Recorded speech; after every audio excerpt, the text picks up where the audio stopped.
Hello, welcome to a brief video on the current file function.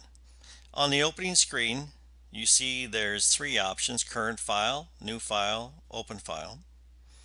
And in order to use the current file option, you need to have a file that you've already created. And assuming that you already have a file that you've created, you can then open it using open file, which means you just click on it and navigate to the file to select it, which you can always do that. But sometimes you want to avoid this navigating to the file each time, and if you have a file that you're working on for 12 months of the year, you don't want to have to do that every time to open it and navigate to it and so on. You'd rather just get there. So if you want to shorten up the process of opening and reopening that same file time and time again, use the current file function. But in order for that file to be tagged as a current file, you have to first open it and tag it. So let's do that. So we open a file that we've already created, let's say, using open file.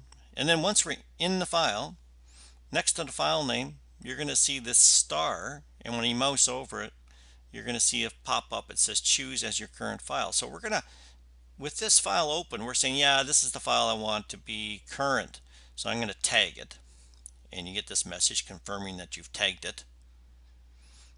And you're done. So next time you go into the program, you can just use the current file function, and it'll take you straight to the file that you've tagged, and it'll open it for you without having to do any navigating. And that's really all there's to it. And we'll show you real quick here how that looks. Okay, so we're reloading the program for another work session.